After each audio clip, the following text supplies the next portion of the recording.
Newark Students Union and Communities United and Save Our Schools New Jersey. I know we're in time crunch here, so I say it very fast. At this time, I'd like to have the parent present Senator Rice with the petitions, and then if you could say the words, Senator Rice. First of all, thank you very much for the petition, and thank you the coalition and SOS and others throughout the state that's been working vigorously, consistently on this whole issue of education, trying to make it more objective. On this most unfortunate, most of the members of the legislature continue to think that those of us who live in the urban districts in particular and other districts that's being impacted academically by this commission and things to do with the state, they take it for a joke and they don't pay attention or it's not important to them. And meanwhile, we're losing our children every day to gang violence. We're losing our parents. We're losing our homes. Taxes are going up higher. It impacts the whole state because of our missions and things we're not doing. The most unfortunate thing since the takeover, and particularly since this privatization movement hit the state of New Jersey more overtly than it has been in the past, is that the movement has really not been identified and talked about in the media by the media. And so we get no objective media, and I'm saying to the media here, and I'm glad to see you here. And I hope the newcomers to the media, since they got a lot of old timers, will really investigate and do research on what this movement is all about, who the actors are. This notion of keeping Patterson, Jersey City, and Newark under local control up to 24 years is an indictment on the state of New Jersey, but the governor running around the country and he continues to indict the principals and the workers and the teachers and the parents and local elected officials, because the media never articulated or wrote the script. I traveled this country. Just come back recently from Tennessee and before then Seattle, etc. And people say, well, why can't you educate the kids in New Jersey, particularly in those urban districts? The governor's trying hard. I said, well, you know, let me give you an example. This is my house. I own this house. The roof is falling in. The windows are broken. The pipes are leaking. The furnace is gone, and I want to fix them. And I think I can fix them. But I have a state law where the governor can tell me I can't fix anything, but I'm being blamed for not fixing my house, and I don't have the authority even though I own it. And so the reality is that the question that the media should be saying to the governors, not just this one, all of them, if you had the school district up to 24 years and the state is failing, the kids aren't learning, and they can't do much in Newark unless you do it through your superintendent, then isn't that really you failing these students? Then why are you blaming everyone else? Why does the media not make that clear? It angers me. And so I'm here to say to you, we're going to introduce legislation. And it's going to be interesting to see how this simple legislation is so difficult to get through these committees down here and get out of here. This whole privatization movement, as I've always told people, this is not about quality education or enhancing education. And grant you, the QSAC law, which I was a part of writing, is not perfect law. But it is the law, just like the healthcare ACA is the law. And what that law says is that if any district, not just the urban districts, not just the Albert districts, if any district in New Jersey come below the score of 80 and 5 indicators, they have to be intervened. And you start off by simple things like asking for a local correction action plan.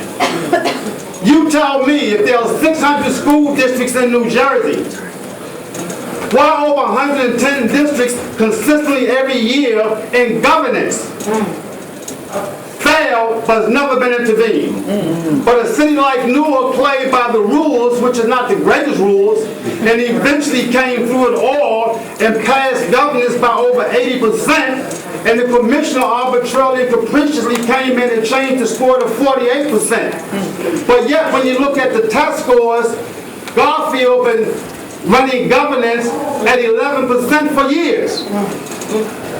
Let me give you the discriminatory. This is why it's discriminating. New Hanover, governance, 11%. Well, it seems to me that 80% you have to pass is not to intervene. But if you're going to change my test score to 48 in Newark, 48 is still greater in our school system than 11. But we can't govern and have say on what happens to our assets and to our children. Let me give you another one. Berlin Township, 60%. Mongolia, 60%. Fairfield Township, Turnpike, 33%. This is governance I'm talking about now. Other areas they fail as well. Because governance is the most important area right now. Greenwich Township, 55% failure. But they're running our government. Deal, New Jersey is on this list. Now I'm going to get to it, I'm going to get off of it. You have here Deal, New Jersey, 60%. Now, for folk from the urban cities, and that includes everybody, black, white, Latino, immigrants, who cannot afford to go to the shore communities and travel to South Jersey, you probably don't know where Deal, New Jersey is. Well, you heard of Asbury Park. Well, if you cross the line and don't get racial profile, you will be in Deal, New Jersey. These are multi-million-dollar homes. But the school system, 60% in governance. But they can run, their governing body can make decisions with parents and people, but we can't in Newark. It's discriminatory. And that needs to be challenged, not just the process, not just the authority of the commissioner under QSAC, but the discriminatory practices as how this commissioner and this governor are applying the law selectively. You understand where I'm coming from?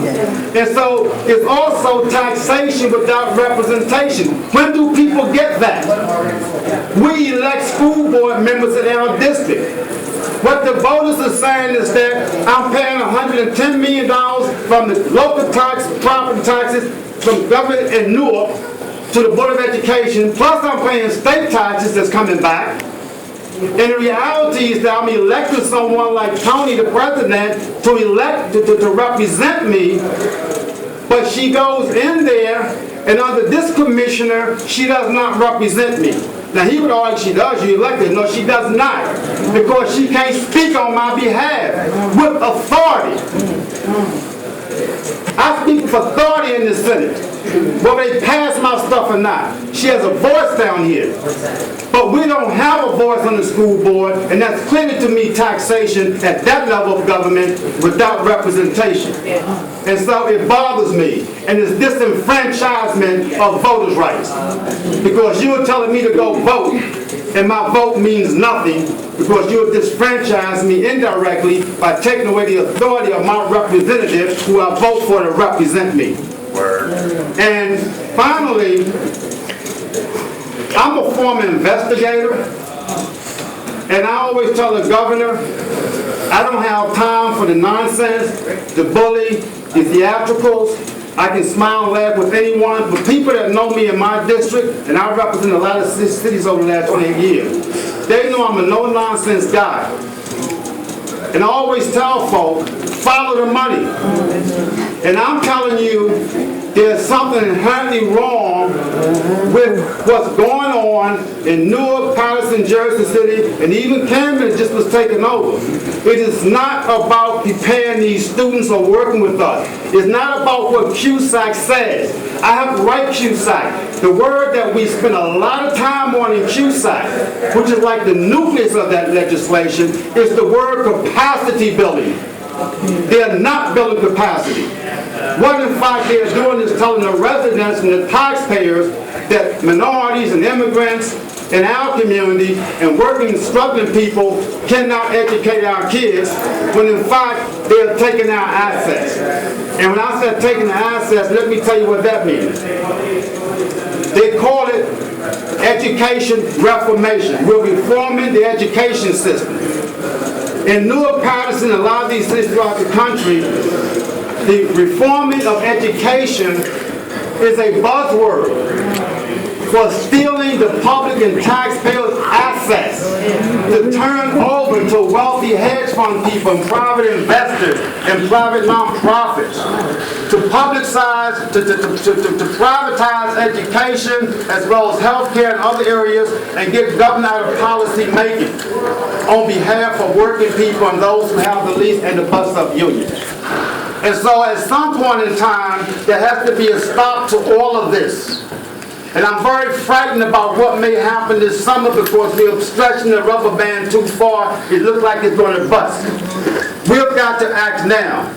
The legislation that I'm going to introduce when I leave here is legislation that, number one, is trying to run interference and stop in the future this Board of Education, the Department of Education, the Commissioner, and anyone else who want to take the taxpayers' assets arbitrarily and capriciously because they have the authority to do so. And what this legislation does, it mandates that the Commissioner shall provide a school district with written notification of the determination regarding the school closure. There must be an application submitted for the school closure, and the Commissioner must approve the superintendent of the board or the board members' request.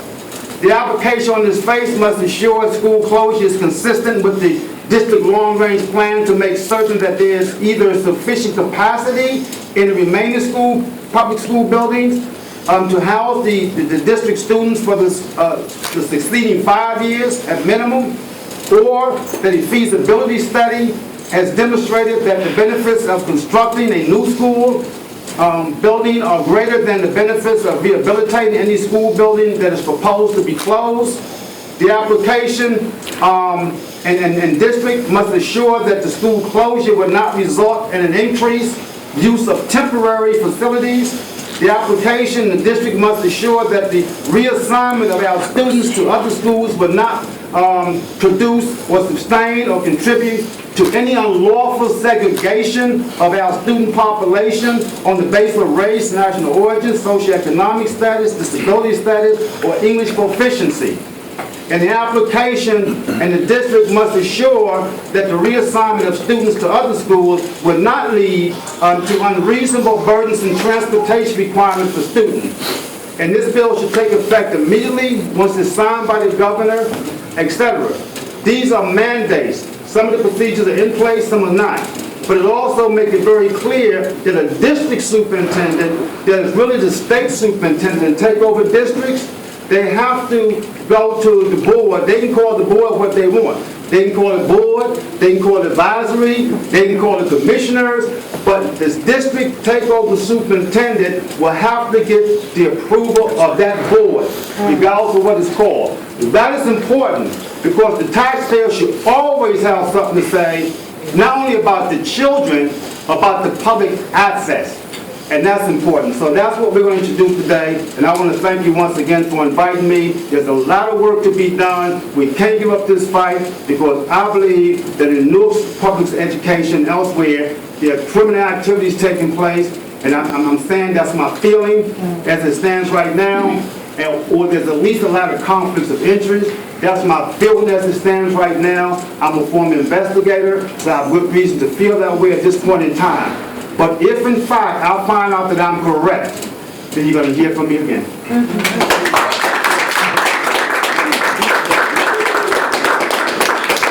Thank you very much, Senator Rice. We're here because we stand with you, and we're really excited that this bill is being introduced today. And thank you for introducing it today. Thank you. Thank you. At this time, I'd like to open it up to questions directly with our parents and the folks that are up here. So any of the press that has any questions for the parents, may ask now. Is this a Newark specific, or is it other district? I mean, is it takeovers? Is it because in other districts, local boards obviously have a say in there. This legislation is statewide for all the schools, just like CUSAC. The only exception in the legislation, it says that the Board of Education, or the superintendent, okay, would have to go through these processes, etc. But the other piece that's added, recognizing that the Newarks and the Pattersons don't have I believe Patterson is one of them also, don't have the governing body, doesn't have control over say-so. So it makes sure that we're not discriminated in that vein